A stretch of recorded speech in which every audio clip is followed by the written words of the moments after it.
Welcome to Navigating the Customer Experience. Want to improve your organization's customer service? Looking for insider tips to knock your customer socks off?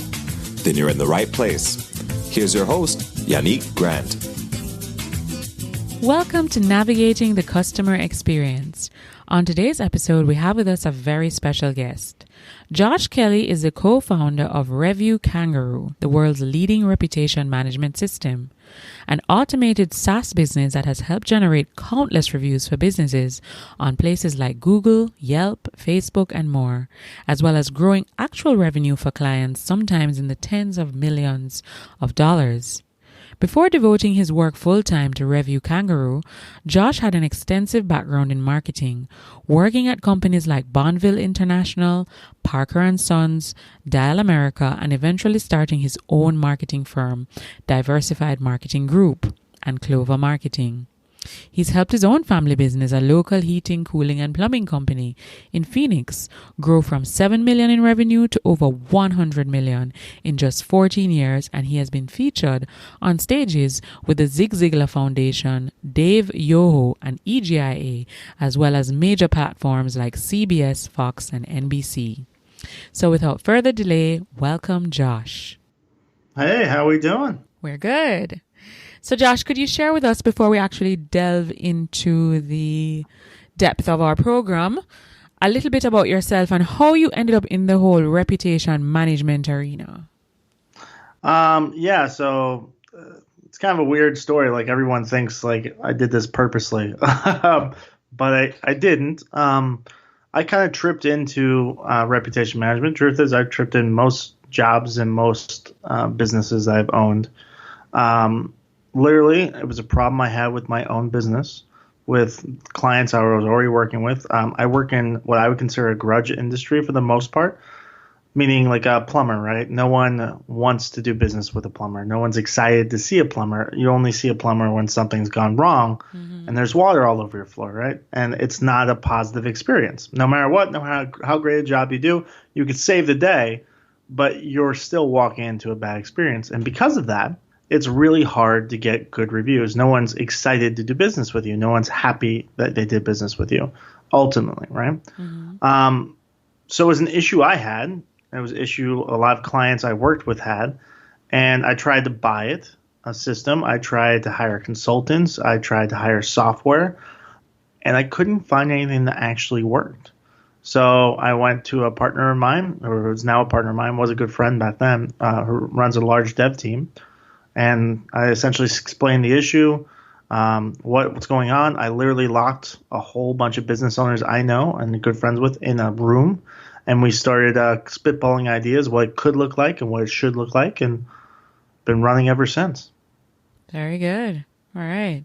So it's fair to say then that you ended up in this business because of a pain point that you were experiencing. And I mean, I'm sure many of our listeners, this will connect with them. Generally speaking, people typically end up in an entrepreneurial position many times because of some pain or discomfort that they felt that they could definitely find a solution for. And of course, a solution for other people who are experiencing the same pain and discomfort. Yes?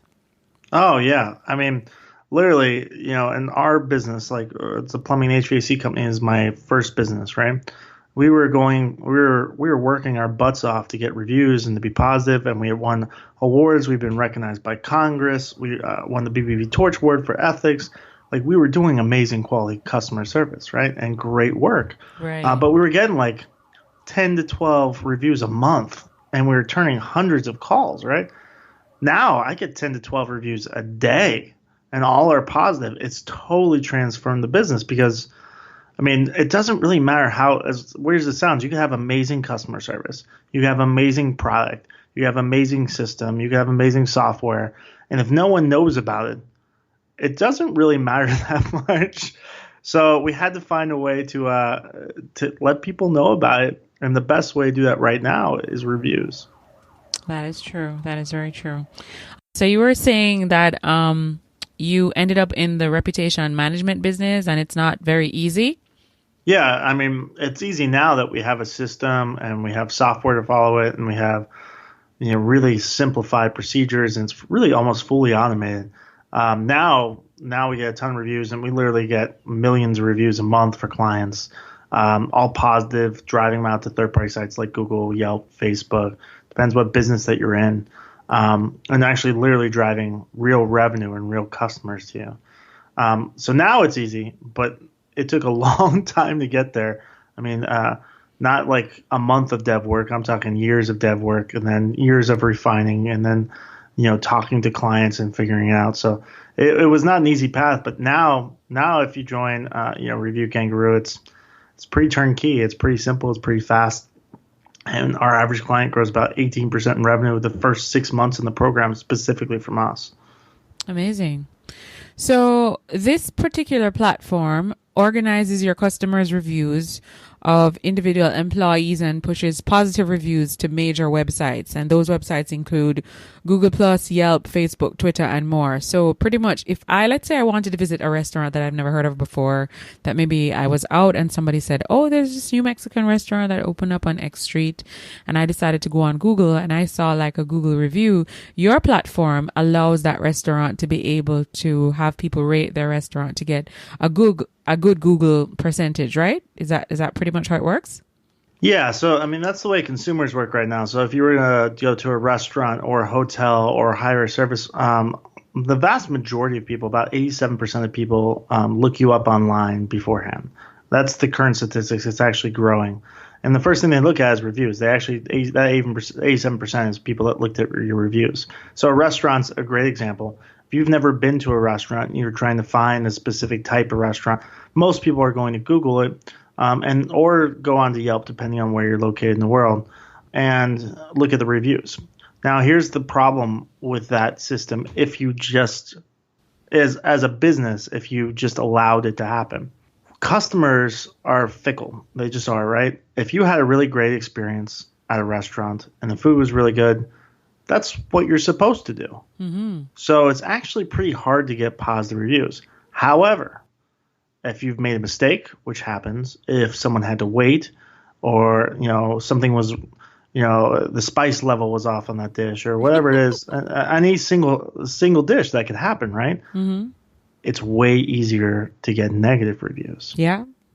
And it's a hard thing. Like you have to drive a lot of reviews for it to really make a difference too, right? If you're a restaurant and you've got 15 reviews, that doesn't make me feel real comfortable. I'm sure you're the same way. Mm-hmm.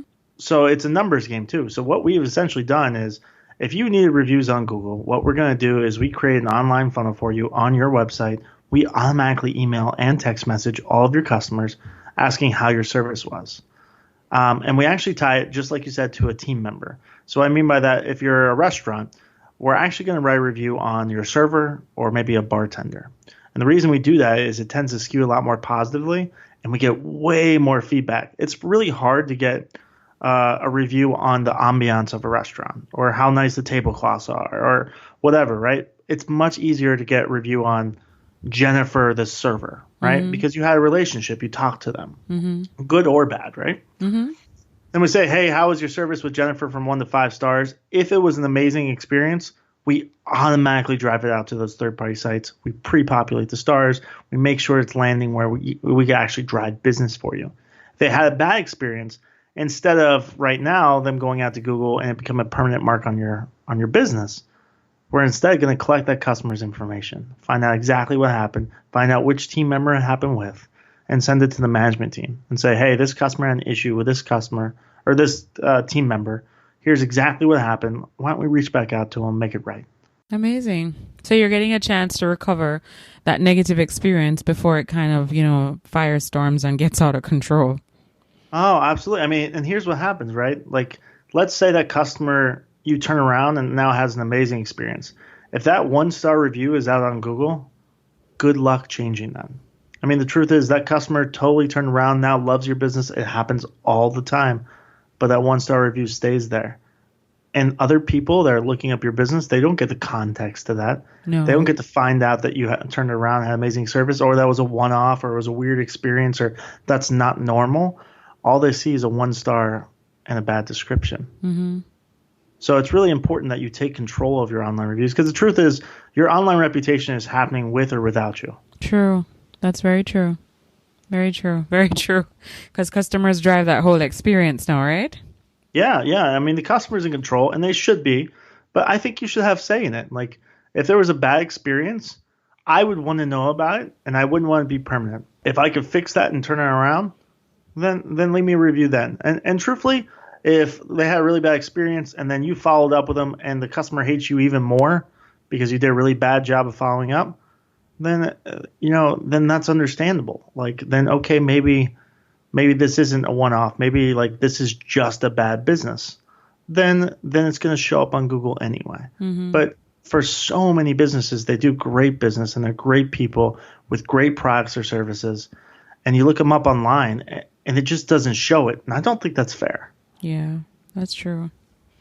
All right. Now, you've been in the customer experience arena for a couple of years well now. Could you share with us how you think customer experience is going to manifest and grow over the next 5 to 10 years versus where we're coming from in the last 5 to 10 years? Yeah, I've been an entrepreneur for, since more or less right after college. I've always been in the customer experience business. Anybody who tells you differently, like, they just don't understand. I guess there's some commodities, like if you're selling spoons, customer service is probably not, and customer experience is not as big a deal. Mm-hmm. I've never been in a commodity business where I'm selling widgets or spoons or toothpicks or wherever it is, where it's just price conscious and nothing else matters. I've always been in service or product businesses where having a good product, having a good service, having a great experience is very important. As far as where it's going, I think we're a perfect example of exactly where it's going. There was a time where people spoke to each other face to face. You learned what businesses were good were for referrals, and you talked to your mother about a company before you hired them, or called friends. That doesn't really happen anymore. What's happening is your customer experience is moving almost entirely digital more and more and more. There's businesses that are holding out from this, and some will always hold out. A lot won't. So a good example would be like our customer service experience. If you were to join RevuKangaroo, you are going to get constant touch points, always from us. And it's an automated system. We're reaching out to you by email, by text message, but we're checking. It's a combination. You could go too far where, hey, it's only automated and you're like a software company, or everybody's dealt with those phone calls where you call in and it's a robot. Mm-hmm. I don't like that. I think that's bad. However, I do love the customer experience where you're calling in and they have a menu, and that kind of helps shortcut what you're going to talk about, depending on the business, right? Or everyone's had that service where, press 5 if you want us to call you back when it's your turn, right? Mm-hmm. I think that improves the customer experience significantly. You're not sitting there waiting on hold, annoyed anyway. Mm-hmm. And that's like an automated system that's drastically improved the customer experience. It's all about automating what you can, hand-holding what makes sense, and then bridging the gap between the two. And really, it's also about setting expectations. So a good example is like when you join RevuKangaroo or do business with Parker & Sons, the home service company, or Clover Marketing or Pulse or any of those businesses, right, that I'm a part of. Let's say I know on day 3 for RevuKangaroo, people tend to ask, where can I see reporting on email and text messages that are sent out?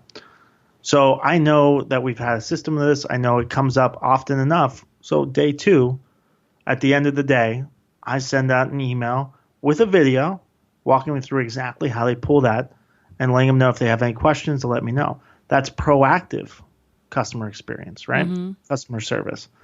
So I think the automation side of it and the hand-holding needs to be combined, and I think that's the way things are going, and I'm actually really excited about it. Obviously, I'm in that business, but even if I'm not in that, every business should be in that business, is it true? Yeah, true. It's interesting you mentioned a little bit of digitization and a little bit of humanization, and how I ended up, in this business of doing podcasting was I'm a customer service trainer. That's what I do for a living. And so I figured podcasting would be a great platform for me to reach more people and build more awareness around customer experience. But one of the things I found over the years is I really don't think people are going to want that fully digitized experience. At some point, they still want to deal with another human being. I think technology is great, and it does definitely help to accelerate the process, make things much more easier. Definitely makes your life more convenient. Freeing your time to do the things that clearly brings you closer to your goals.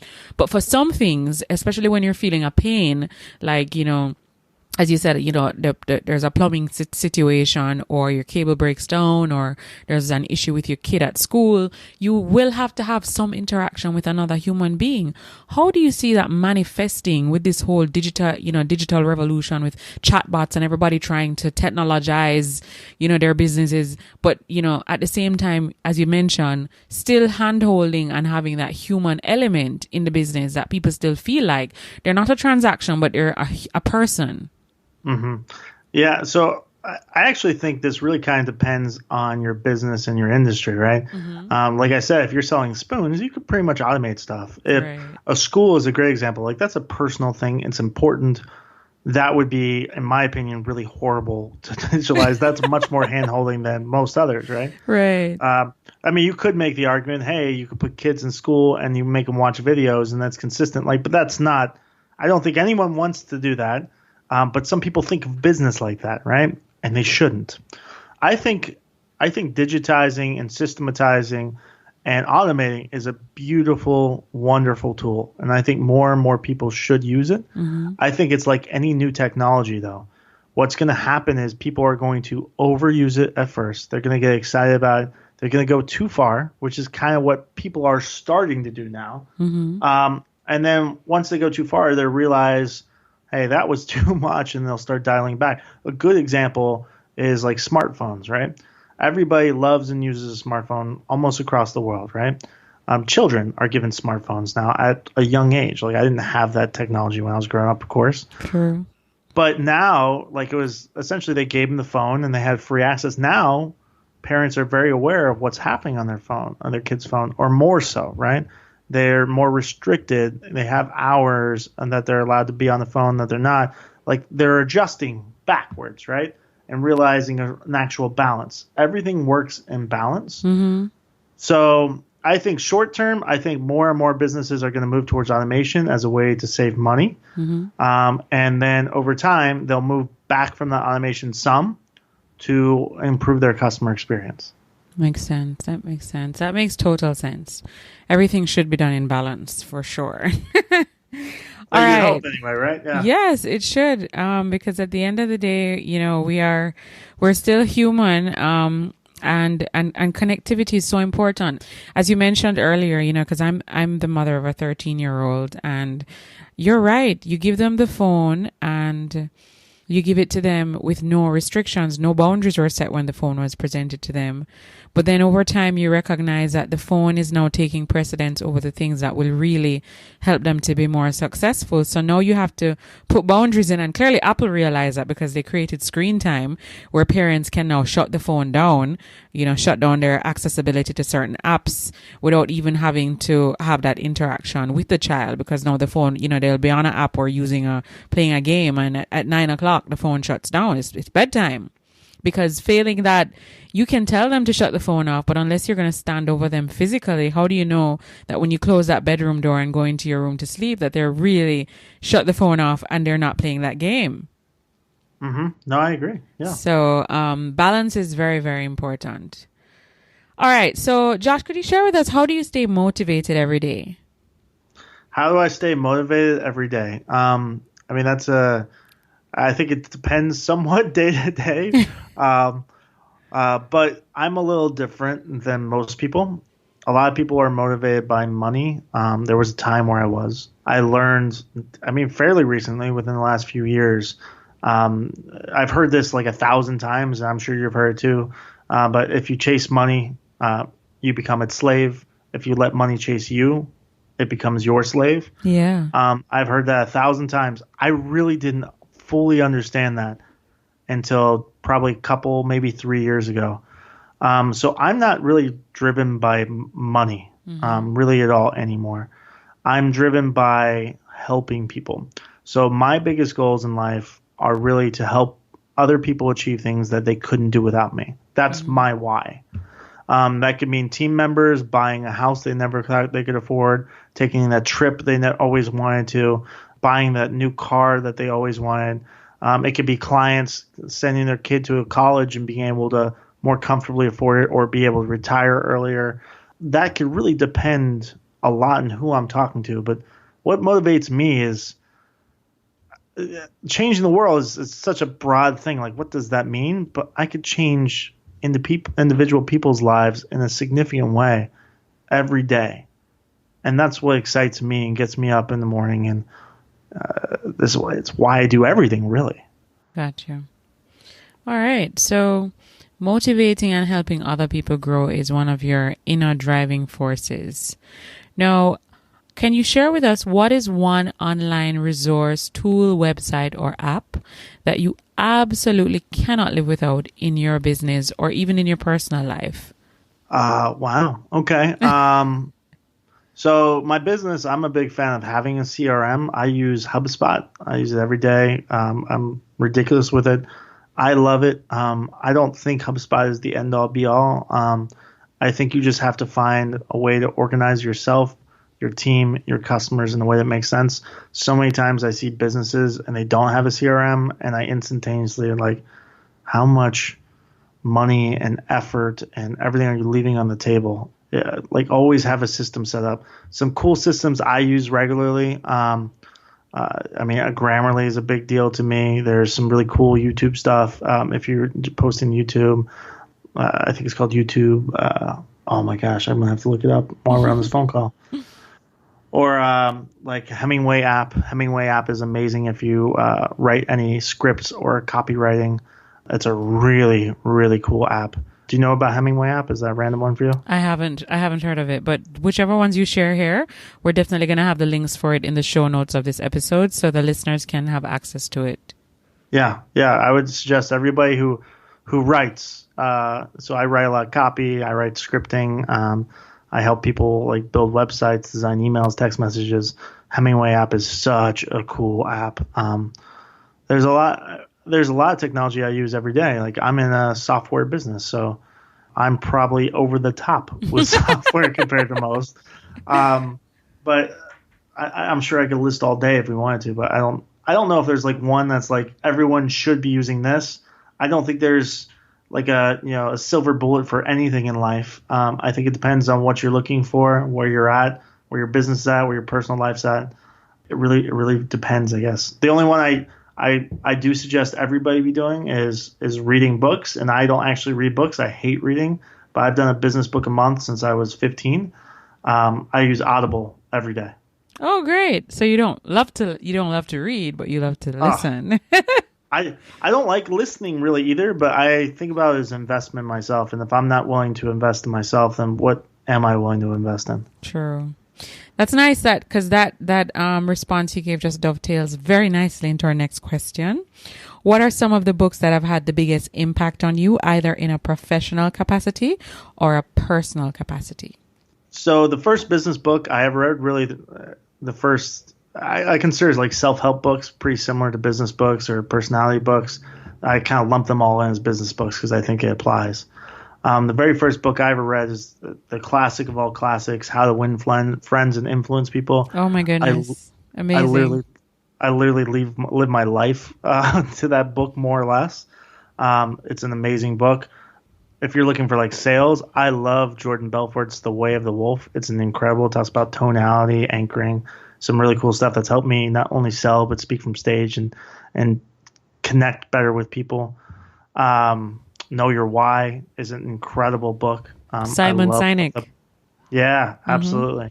I don't know. Extreme Ownership. That's a really interesting, cool book too for a business owner. If you own a business or run a team, Extreme Ownership is a very cool book. It's a book written by Navy SEALs. I don't know if you've read that or not, but it's pretty amazing. I have not, but we will definitely have it listed in the show notes of this episode. Yeah. So those are a few books that really hit me right now. But I mean, I've read hundreds of books, maybe thousands. I don't know. It's a lot. Great. Okay, well, we will definitely share the ones that you've listed for us. And you've said those that you've listed have helped you both in a professional and a personal capacity, correct? Yeah, I don't think that really differs in a weird way. So if something helps you personally, it's It going will to help help you you professionally, professionally. True. Very true. right? And if it's a good enough book to understand, there's no books in my opinion that are pure professional books. If it's like how to look at a P&L or something like that, but I've never read a book like that.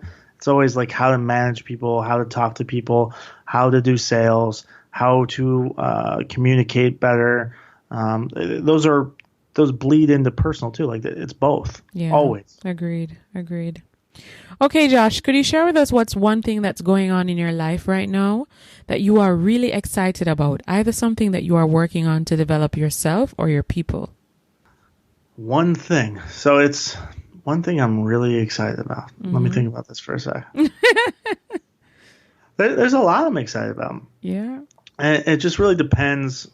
So I'm not like this gigantic goal person. I don't think that way. I think of goals like a ladder. So I need things that I need to reach up and be able to grab and then pull myself up. I'm not this big audacious goal guy where I want to conquer this gigantic thing. That's just not how I work. I just keep climbing and eventually I get there. Mm-hmm.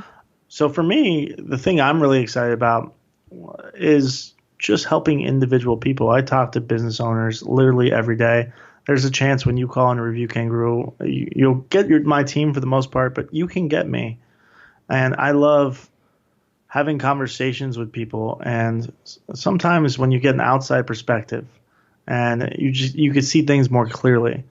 And sometimes those 15, 20-minute hour conversations, I could change the whole business. I could change the whole perception.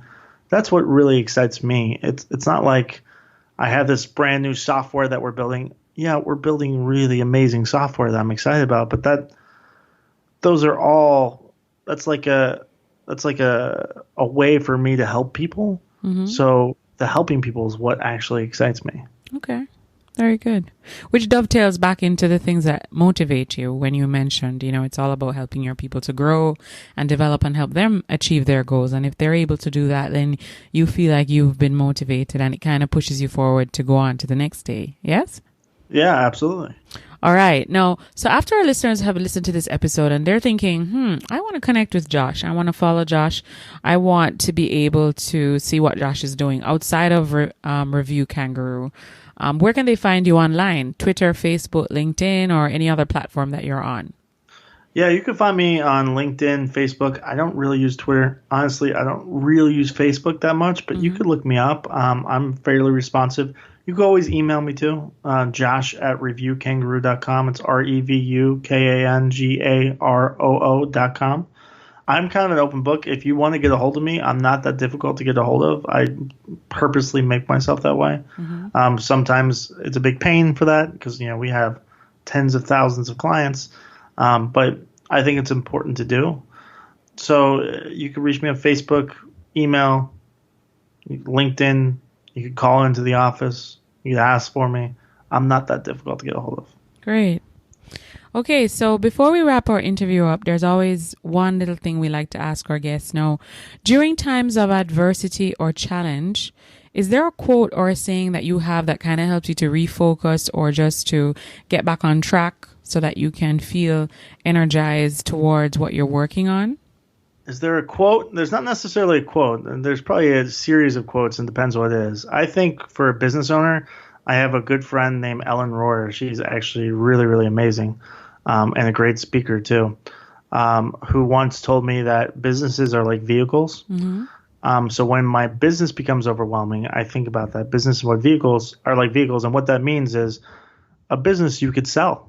You could drive your vehicle. You could sell your vehicle. You can abandon your vehicle. You aren't your vehicle. True.